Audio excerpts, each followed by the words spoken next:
Hello and welcome back to the Life Without Envy web workshop. This is episode 5, How to Unhook from the One Perfect Outcome. Today's exercise is inspired by Choose Your Own Adventure novels. Remember these? I am challenging you to come up with at least 3 other options for every one thing you desperately want. For an example, we're going to be using the long road to publication of my first children's novel, The Boy from Tomorrow. There was one editor in particular I had my heart set on working with, and I was upset when she rejected the manuscript. Over the next year or two, I got rejections from many more imprints at Big 4 publishers. That would have been my one perfect outcome, but it just wasn't happening, so I had to look at other possibilities. Here are the 3 options I came up with. 1. Sell the novel to an independent press. This is ultimately what happened, and fun fact, my publisher, Amberjack, didn't exist when this book first went out on submission. Option number 2 was to publish it myself using CreateSpace or a similar platform, and this was the plan if we hadn't found my indie press. I definitely want to try self-publishing in the next year or two, probably a shorter work of nonfiction that might be too quirky or niche even for the indies. Option 3, pretend like I'm Dickens and release the book in installments by e-newsletter or maybe by snail mail subscription if I want to be super old school. This is a fun idea and I may do it at some point with another fiction project. Now, here's a bonus insight from my friend Becky Mahoney. Becky writes me, "In all the years I've been submitting work for publication, the only reliable path I've found to success is to give yourself as many chances as possible to connect with the right person, which of course means a lot of close calls, missed connections, and flat out no's. It's an understatement to say that it's pretty hard on the ego to keep throwing yourself at a closed door. What keeps me working, first and foremost, is reminding myself that I am not always a reliable narrator of my own experience." This is such a crucial point.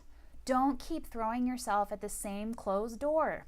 If you find yourself in a labyrinth and you hit a dead end, the game's not over. You just retrace your steps and take a different path.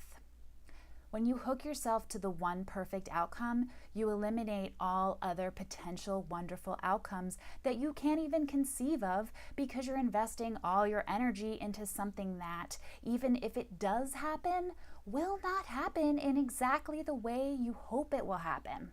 So the best, most sane thing you can do is look for other options. Now it's your turn. Open your journal and write down a goal that you have been pursuing obsessively, perhaps even desperately, and come up with at least 3 things that could happen instead of this one so-called perfect outcome. Now, as always, I would love to hear any insights that you come up with in the course of doing this exercise, so please leave them in the comments below. Thank you so much for watching, and I will see you in episode 6. You and your friends look at each other in confusion. "Who is Prince Fuddruddle?"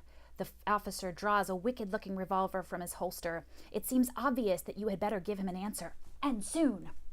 "If you think you're for Prince Fuddruddle, gulp hard and then say so. You'll find out whether you made the right choice on page 113. Prince Fuddruddle sounds like a bad joke, and you and your friends say so. Now turn to page 115 to find out the wisdom of your choice." Page 115.